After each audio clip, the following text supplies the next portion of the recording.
Good evening, everyone. This is Toshio Okada seminar, and today is November 3rd. Now, just a reminder that now this broadcast starts at 7 p.m. I've already made this announcement 3 times, so we should be okay, right? But I guess some of you may not still be used to it. Well, those guys can watch the broadcast on the archive later, and you can always watch them on YouTube.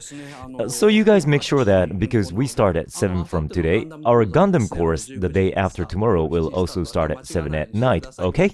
So let's begin. So, I'm gonna be talking about Spirited Away today and next week. The theme is deciphering 14 mysteries of Spirited Away. As you can see, the topics are in the order from number 1 to number 14. Oh, I don't know, maybe I'll add some more as I go along. Well, why don't we start from number 1? We have all the way up to number 14. I seriously don't know how many of these we can cover. But for now, I'll just go with my own pace. So, let's begin. Deciphering 14 Mysteries of Spirited Away. First, the mystery of the strange world. So, basically, my reference is the DVD. I mean, Ghibli's official Blu-ray. Now, when you play it, if you see the Totoro logo on the title scene at 0 minute 0 second, then the screen goes black. This stays for 3 seconds, then a flower and a card appear. There's a message on a card which says, "Take care, Chihiro, let's meet again one day, Risa." And you see a girl who's looking at a card with a grumpy, well, not grumpy, but rather unmotivated look and in a sloppy posture. Then we know she's the main character of the movie, Chihiro, and the movie is located in modern Japan. Chihiro Ogino, a 10-year-old girl in a car with her parents in the beginning of the movie, and they're moving to a new town. So you might wonder where this place is. But then you see a clue. It's Japan National Route 21 in Nakaoka. So, we don't know for sure if an area called Nakaoka really exists. Actually, this place is considered to be Kofu. If you take a left on Japan National Route 20, then you head towards Kofu. By the way, this assumption is based on a meticulous research in a blog called Sudare-san's Room. For example, this location that comes out in the beginning of the movie, right here, seems to be National Route. Well, what you are looking at is not exactly Route 20, but it's near the sign. In this picture, do you see a sign that says Green Hill? And there is a facility that looks very much alike. So I think around here is the real location. But the problem is that since around this time, fans started visiting real-life locations that come out in anime, which they called pilgrimage, and discussed how which scene is based on which location. That's why Ghibli tried many ways to not let the fans specify the locations that come out in the movie. Even so, Mr. Sudare has done a great job specifying the locations. For example, if you see on the top, you can see a sign that says Cycle Farm over the side mirror on a car, and you see a very similar location like this in the picture. Or when you see a sign that says Pork Cutlet Minoya in one scene, then he found the exact same spot.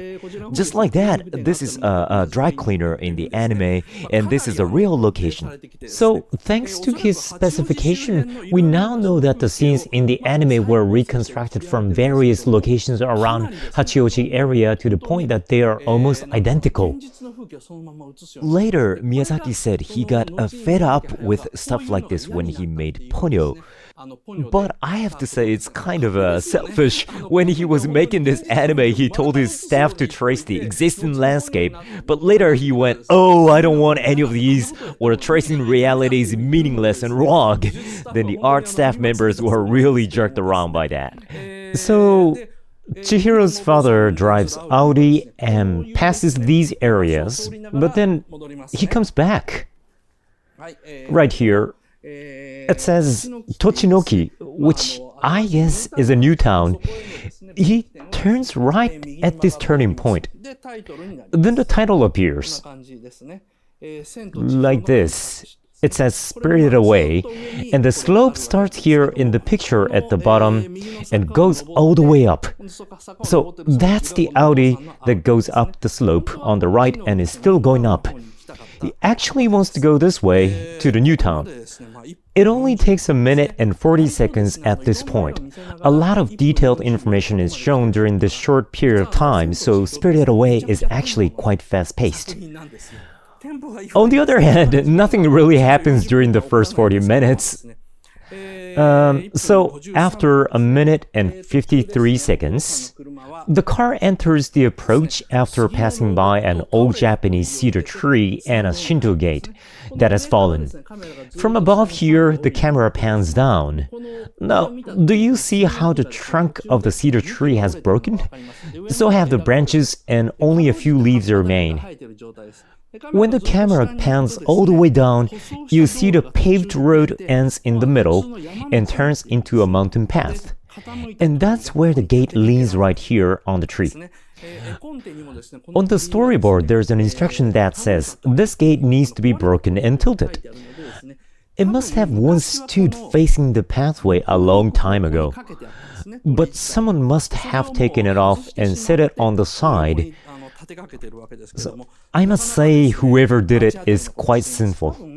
I'm guessing that this area where the paved road turns into a mountain path was the starting point of the holy precinct, or the sacred area.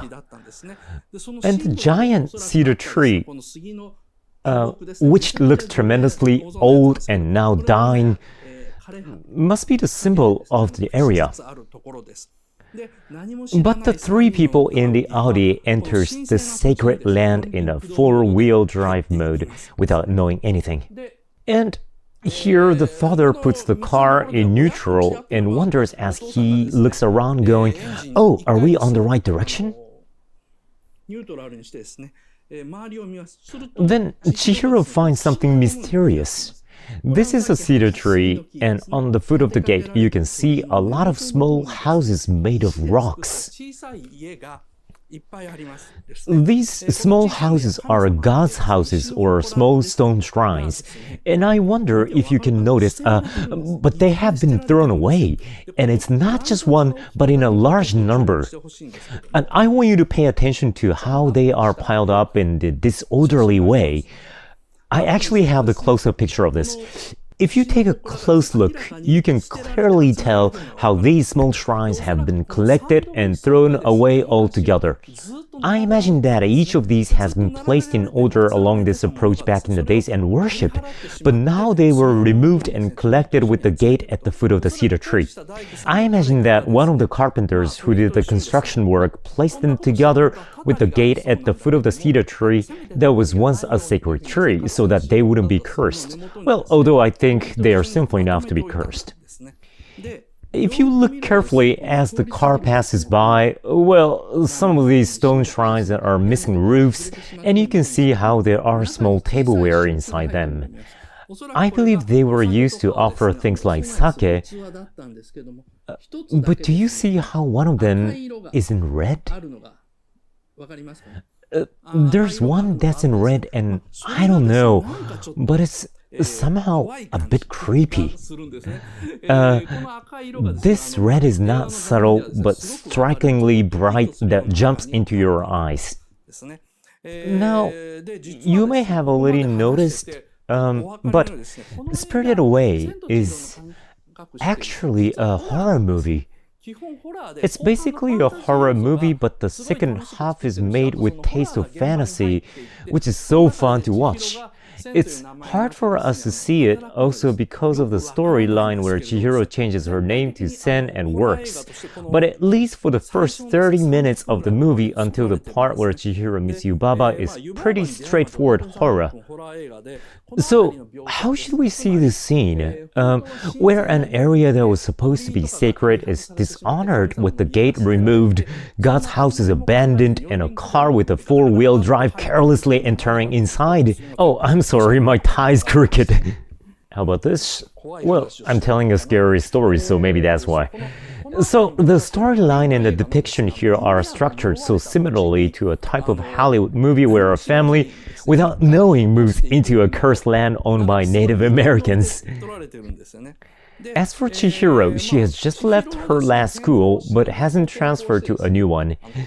Belonging to nowhere means she's unsettled, like a god without a house. She can enter this mysterious and sacred world because she's put under the same circumstance as the gods who are unsettled as their stone shrines have been destroyed. There's a classic setting in horror movies. That is, you can't enter into a cursed area unless you share something in common with the curse. In this movie, the entire family is unsettled.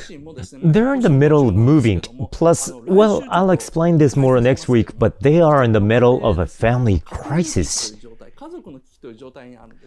That's why the three of them somehow look fallen apart, but that's how they also qualify to enter this world. The family crisis part may be a bit hard to understand, so I will explain to you step by step next week. Anyway, that's how they end up entering the god's land by mistake. Okay, here. So...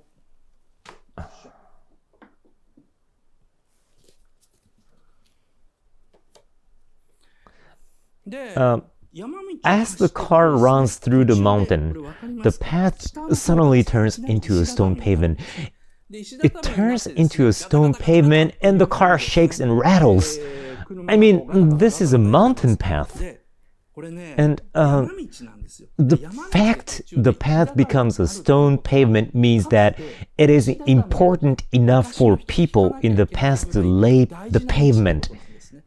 It's in the middle of a mountain, and the stone pavement is so much older than the, say, Edo period, so that indicates how sacred this path is. Even castles rarely lay stone pavement around them, so having one is a sign that they are entering into such sacred land. But the father doesn't notice it and drives the car in a furious speed. On the storyboard, there's a comment that says the mom is used to the dad's reckless driving. That's why she doesn't change her facial expression. But for Chihiro, it was the first time to see her dad drive like that, so she's so surprised. And suddenly a tunnel shows up in front of them. And in front of the tunnel, there's something called sekijin, which is like a doll in a shape of a human. Those stone figures are typically excavated from ancient Japanese tombs in the northern part of Kyushu Prefecture. And you can tell that this sacred area has been developed quite a long time ago. So when the family wonders what this is and looks up above this red tunnel, you see unreadable letters. And there's some sort of a roof and a sign over here, but you can't read what it says. Although it actually says Abraya, there's an instruction on the storyboard that says make them unreadable. So what continues from here is a theme park with a hot spring facility that's built before the economic bubble burst. But there's no real hot spring. I mean, because there's no spring source. Abreya in the movie boils regular water with a charcoal kiln instead of natural hot spring, so it's a fake spa, but they still claim that it's Hot Spring Village. I'll explain this more in details as they get to the town. But the car suddenly stops around 3 minutes past, since keep changing fast. Whoops, okay. It's only been 3 minutes 23 seconds since the Totoro logo and the title. So the parents enter the tunnel, the father seems unalerted and says, "Oh, it's just made of mortar. This building is pretty new." He talks like he knows what this place really is, but that's because he works in an architecture industry. That's how he knows so much about the architecture. So he doesn't care, but a strong wind blows from behind them, and they blow together and enter into the tunnel. That gives Chihiro a bad feeling, so she refuses strongly to go inside the building. This is at 4 minutes 18 seconds. She says, I'm not going. Only the father and the mother go in. But when Chihiro glances at the stone figure, it's actually kind of hard to tell, but the camera zooms into the stone figure extremely slowly. You may notice it more easily if you look at the edge. The lens is closer to the subject in this picture compared to this one. The background flows outward. It's so subtle, but the scene is so carefully depicted with such a slow tracking shot where the camera gets closer to the figure. Chihiro's mind is captivated by it, and she's having a bad feeling. This is only a 2-second cut, so you can't really tell what's going on. By the way, there was originally a setting that this stone figure turns into a frog at night and spouts water from its mouth. But later they omitted the setting thinking that they would be going too far. But there is a scene where another stone figure spouts water from its mouth. So please think the reason why there is a river between the two worlds which prevents Chihiro to cross is because this guy eventually turns into a frog. So that's how they enter the building. Chihiro has a bad feeling, but still she ends up going inside. This is a scene where the father and the mother go inside a tunnel for the first time. The mortar wall is painted in red. This is a scene at the end.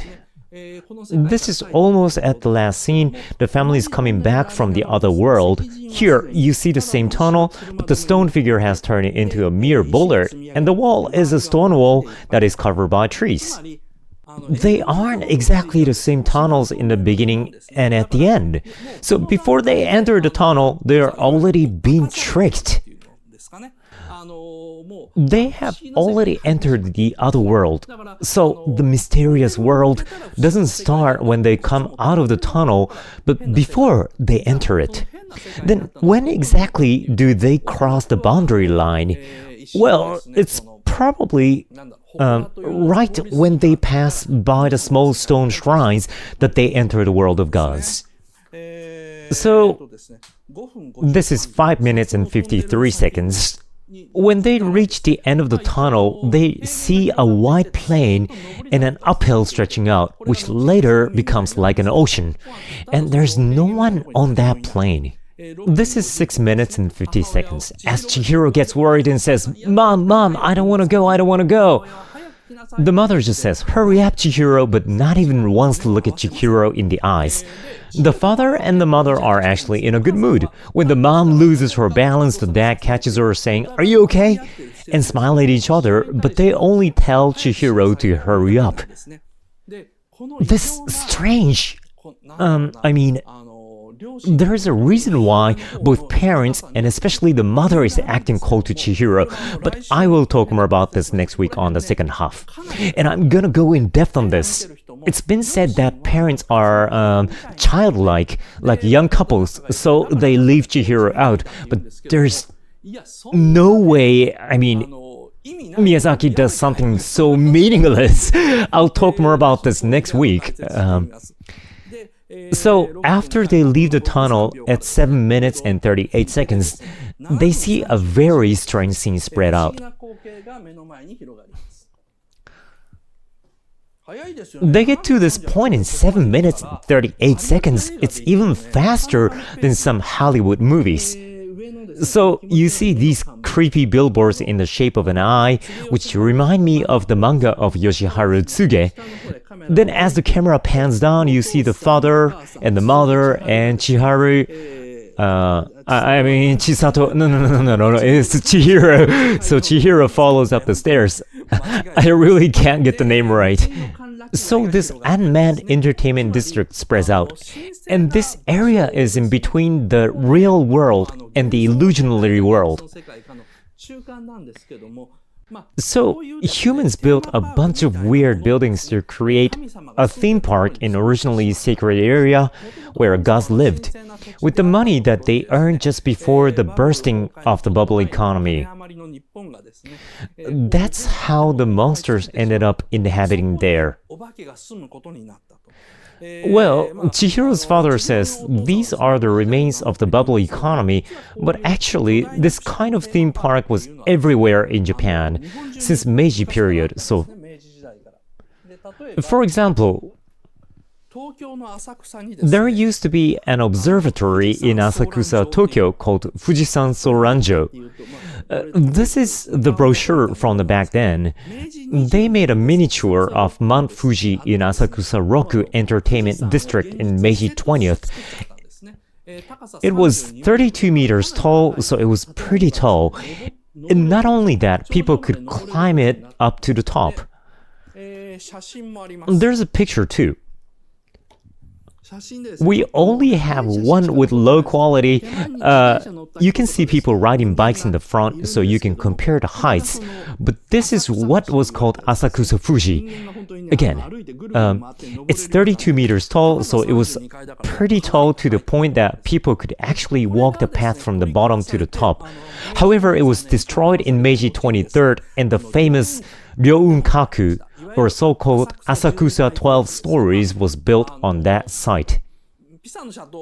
Well, it looked like a vertical version of Leaning Tower of Pisa, so this kind of buildings were built in Asakusa. There's even a color print of this. Many buildings like this were built in Asakusa, and they were in great numbers during the good times in Meiji and Taisho period. There were many famous leisure facilities like Keiyokaku Yuen, Kagetsu Yuenchi, and Togetsu-en. There was also a garden called Okuyama Fuke in Asakusa, which was called a department store of shrines and temples with all kinds of Shinto gods and Buddha available to worship. These kinds of places appear in novels written by Rampo Edogawa, such as Strange Tale of Panorama Island and Ghost Tower.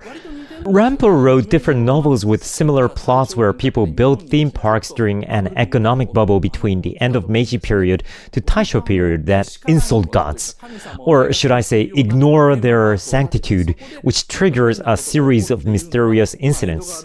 Well, if any of you want to know more about this, I'll talk a bit more as I show some reference. Well, what I want to point out here is that Spirited Away is set in an abandoned theme park where ghosts settle in. So there are some similarities. So at 9 minutes, Chisato's parents, Chihiro's parents, I keep saying her name wrong. While her parents eat the food feverishly, Chihiro has a bad feeling, so she leaves the parents and walks around the town. So, it's this scene. She's walking the town. An empty downtown extends endlessly. There are lanterns that are later lit up beautifully. What I like here is that composition where Chihiro stands at the corner of the screen. Also, pay attention to where the shadow is. There are the buildings that are right above, or they tilt slightly as the sunlight shines in. These details foreshadow the scary events that happens later, so every detail has a meaning. Chihiro is put on the opposite side of the shadow intentionally to say that it's still right outside and nothing has happened yet, but something will happen soon. And in fact, the story does get scarier and scarier from here and on. So, as she climbs up the stairs, she sees a mysterious building. There's a gorgeous pine tree and a garden lanterns, and beyond them, an arched bridge with red handrails. And beyond that arched bridge is a gigantic bathhouse named Abraya. Well, the red arched bridge is built for a practical reason as well, but it's made to follow a rule of Chinese thoughts of Xingxian, where any place mountain wizards live has an arched bridge for visitors to cross so they can enter a different world. The rich people back in old days in Japan built Japanese gardens, but despite the names, they were supposed to be sacred lands of gods where Chinese mountains wizards would live. That's how each of those gardens had a miniature version of arched bridges. So this one in the picture is a huge version of it. And beyond that, you see some magnificent structure. At 11 minutes and 15 seconds, Chihiro tries to cross the bridge, but she's not supposed to because across the bridge is God's land. But regardless, she tries to go to the other side. Then a boy named Haku, dressed in white, appears and says, "Go back! You can't go any farther."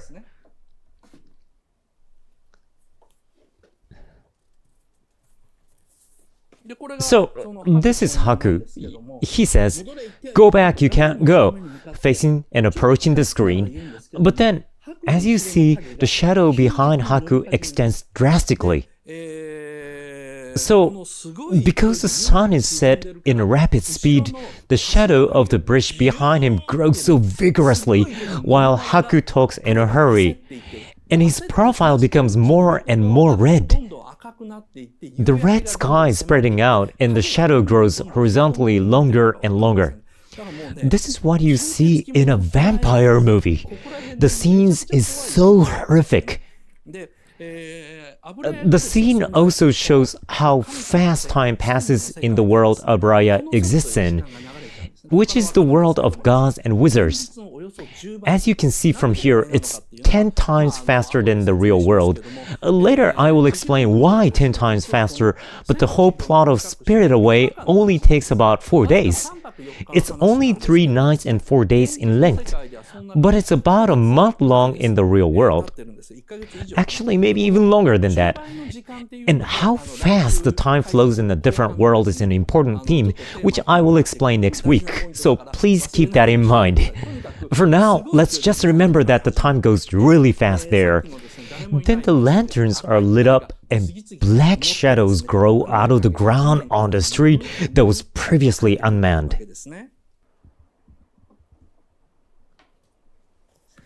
And Chihiro panics and tries to run back to the parents saying, "Dad, Mom!" Then the parents have unnoticeably turned into pigs as a punishment for eating the offering for the gods. On top of that, these numerous black beings that look like ghosts appear in the town that has already darkened. These are so well depicted. The previously empty town is now filled with these black shadows that have silently grown from the ground, and they start wandering around Chihiro. As she decides to leave the parents and runs down the stairs to where she originally came from, she sees more black shadows approaching her.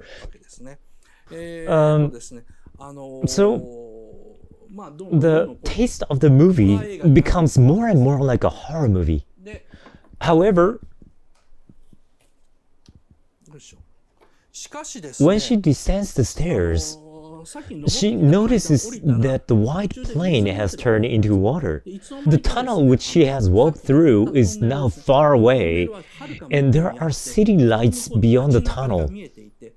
Between them is a large body of water, like an ocean. Now she can't return home. This scene shows hopelessness, but it's also beautiful. It also shows how Miyazaki doesn't just explain things, but rather show them visually. Chihiro says, "It's all lie, disappear, disappear." Then her body starts becoming translucent.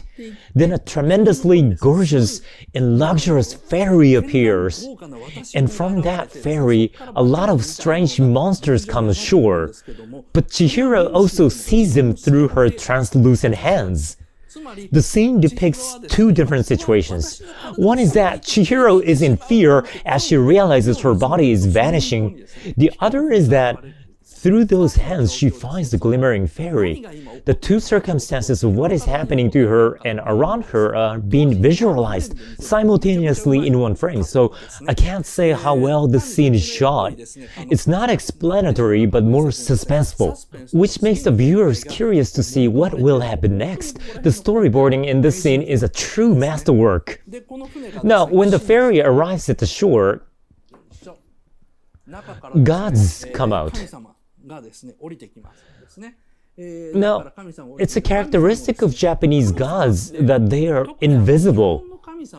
They don't possess appearances. I think I've explained this before, but let's take an example of Namahage in Akita Prefecture.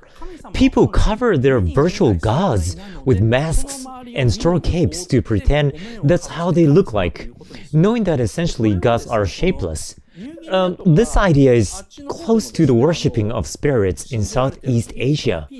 That's why the English title of this movie is Spirited Away. It means that these beings that you see in the movie are closer to spirits and gods. You can't see their bodies, so the only things you can see are the masks that they wear.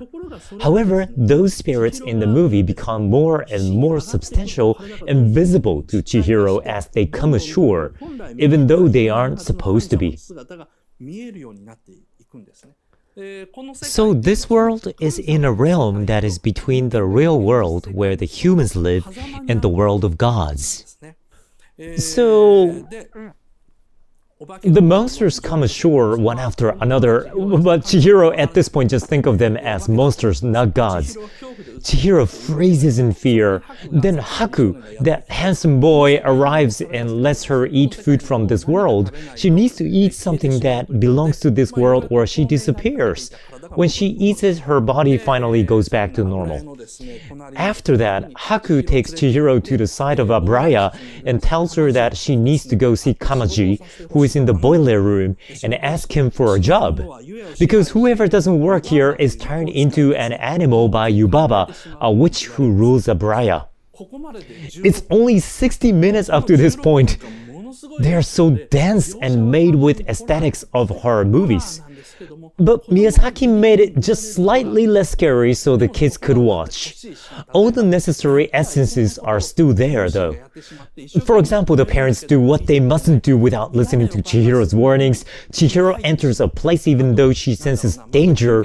And like in vampire movies, the day turns into the night in a furious speed as the sun that was so bright up in the sky suddenly sets.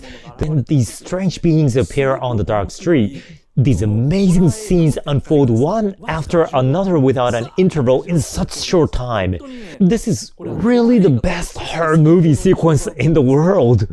But not many people see this movie as a horror movie. So, one of the 14 mysteries that we cover tonight is about a mystery of this mysterious world. So, what is this world? It's one of the theme parks built by arrogant humans on ancient sacred places during the period of bubble economy. On top of that, this theme park was destroyed and the entire facility was turned into a haunted house. So that's what this mysterious world is. The situation resembles the one in Shining. It's like their haunted house made so much bigger in scale. That's why people don't realize that it's a horror movie. They think that it's a fantasy.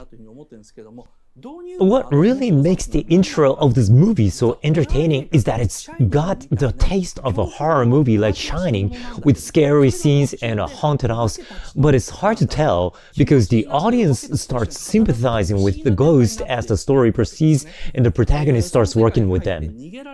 So the main plot is about a girl who gets stuck in the world and can't get out. The parents turn into pigs and her body starts vanishing as well, so the movie starts as a great horror movie, then it starts shifting towards a fantasy movie. This movie actually got the concept of shifting from a horror to a fantasy from somewhere else. Where did that come from? Well, I'll talk about it in the next segment. Oh my god, no time to read comments. It's already 35 minutes? The free party isn't over yet. Pretty tough. Well, let me have some water. There's so much to cover.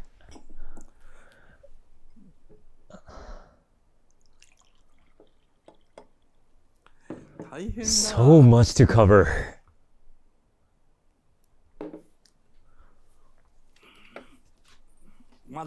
Well, it's still gonna be a free broadcast. Good for you guys. Well, for me, I wanted to finish this in 30 minutes. Next, we'll get to the mystery of Yubaba. I definitely wanted to talk about this part during the first half. Yubaba is so misconceived by the regular audience, which just disappoints me, because audience basically understands things through lines. That's how they distinguish good and bad people. To them, Yubaba is bad and cruel, while Zeniba, who Chihiro gets on the train to go meet, good. That happens because the audience only pays attention to what the characters say. I mean, for example, Chihiro hugs her and says, "Thank you, Grandma," so the audience gets tricked. But no way! Zeniba is 100 times scarier than Yubaba, which I'll talk more on next week. Yubaba is a witch, which makes her originally a human. Well, she has a huge face and also transforms into a bird, but those are her magics. She has many subordinates like frogs and slug-looking women working for her at a bathhouse called Abreya. But some say this place is actually a good standing company, as there's a popular tweet on Twitter. She's a witch with a great talent for management who gives a chance to anyone motivated to work, treats newcomers equally, praises good performances, and repels unreasonable guests by herself. And by the way, about her repelling unreasonable guests, it says Dragon Ball on the storyboard for the scene where Yubaba shoots Kamehameha at No Face. You see how the creators are being playful in spirited way. There are actually many scenes with this kind of jokes, especially associated with Yubaba because her Kamehameha attack doesn't work on Noteface, and instead he sprinkles mud on her and gets her covered by mud from head to toe, but the audience doesn't really find it funny because she's depicted as a horrific figure, so people don't see her as a funny person. Isao Takahata, another Ghibli director, was being sarcastic about this. He said, "This movie has more movements compared to the Castle of Cagliostro," but no one laughed. But there are many jokes. I personally think a line like "the nonsense has got to stop" is it's a good line. Another Twitter post says, "Abreya provides a great working environment for sleeping workers as they are supplied with the uniforms, spare clothes, and meals. They just flip wooden tags instead of punching time cards, so they are flexible. They can easily take days off with good reasons and do things like temporarily sneaking out of work without getting scolded, as long as they follow the basic rules. So it's good standing company." What's funny is that, although it was later omitted, when Kamaji and Chihiro purged the spell, there was a long conversation. Kamaji says, "That stamp is horrifying. That stamp makes people become slaves of witches." But when Chihiro says, "I thought everyone was working as slaves and I've become one of them," Kamaji says, "We are authentic laborers. We chose to work here. It's our freedom to stay or leave because we've kept our name secret to the witch." So they work by contract. I mean, it's a real shame that this conversation got omitted because it indicates that Yubaba does not dominate the employees but hire them.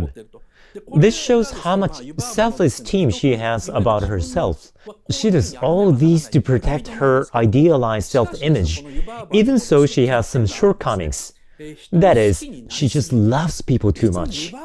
That's her problem. She has too much sympathy towards the ones she loves to the point that she can't let them go. For example, she dotes on that gigantic baby called Bo. Well, that's kind of obvious.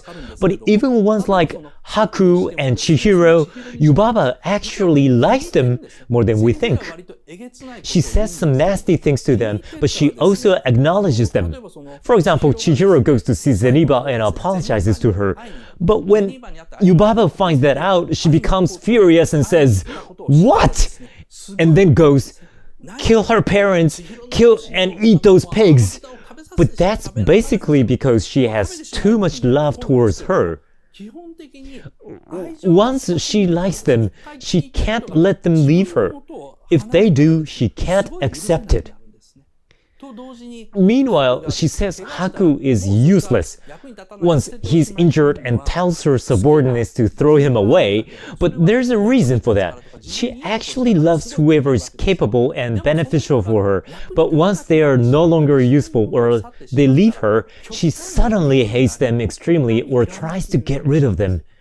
That's what kind of person she is. She's actually too human. She's not beautiful for sure, but she's lovable. Well, then where do those employees originally come from? Like those ladies looking like frogs. There are different contradictory settings about this movie. For example, one setting says that frogs or slugs turn into humans while another one says the other way around. That's because Miyazaki told different settings every time he spoke to the animators. So there's no one officially consistent setting. One thing to note is that Yubaba employs frogs and slugs. They originally had the same name in Japan back in the days. There's a field of study in natural history in ancient Japan called Honsogaku, or herbalism. It's spelled Hon, meaning real, and So, meaning grass, and Gaku, which means to learn. In this field, creatures are categorized into humans, beasts, birds, and fish. But all living things except humans, beasts, birds, and fish are considered bugs. So, for example, snakes are considered bugs. Because of that, there is a type of snakes called mamushi that has a word mushi or insect in its name. So any small-sized animals are categorized as bugs, such as lizards or spiders. So Yubaba is a person who loves bugs. She's like a princess who loves bugs. In one word, that's Nausicaa. Yubaba is a person like Nausicaa, but not only that, she treats her colleagues equally and respects contracts, which also makes her Lady Eboshi. So Yubaba is a tyrant version of Eboshi from Princess Mononoke.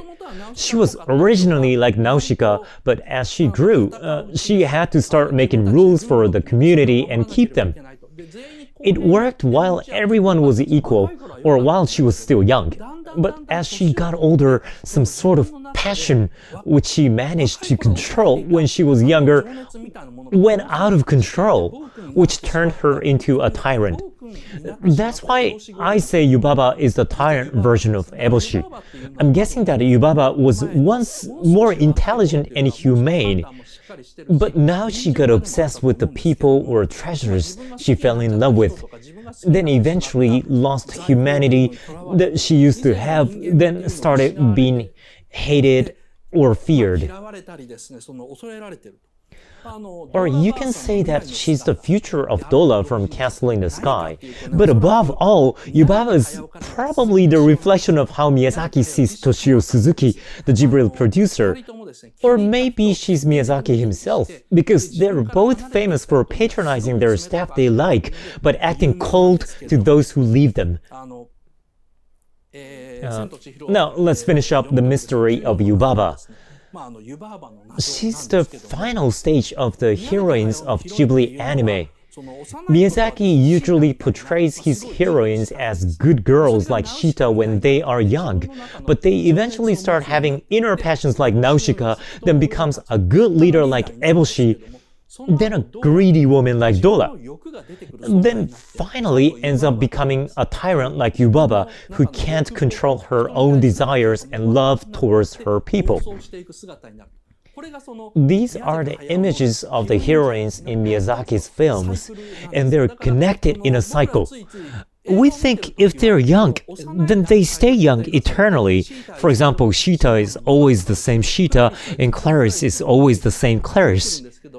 But in Miyazaki's minds, his characters always grow. That's why they age.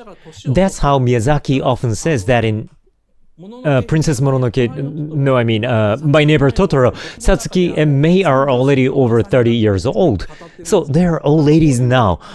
But it's interesting to know how the characters evolve like this. Yubaba has a strong sense of justice and takes good care of her people. When she goes to extreme though, she starts loving them or relying on them too much, then she ends up being skeptical about them.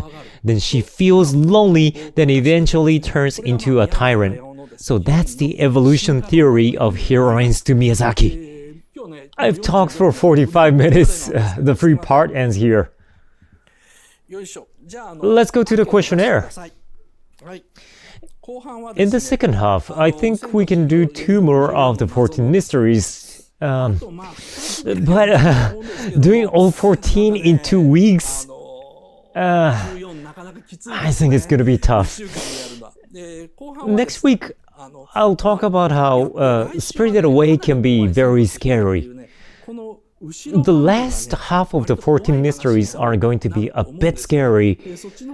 We'll get to that next week and talk about Zeniba, Haku, and finally, I'll explain why Haku says don't look back. It's quite astonishing. Now, can I see the results? Okay, thank you. So, yeah, it's gonna get pretty scary. Well, okay, now let's... Oh wait, I just saw someone write on a comment, prostitute theory or a whorehouse theory. Well, I'll talk about that next week. Well, what I can tell you right now is that I think those are fake theories fabricated by Miyazaki, who thought by leaking theories like that, then the critics would be misled into thinking, oh, Abraya is like a brothel. In fact, Miyazaki was correct about how so many people got tricked by him. But there's no way that he talks about a theme so easily if he really had that as the real theme for his work. Well, I'll probably talk more about that next week. How about that? So, now, let's finish the free broadcast. Please switch to the limited part now.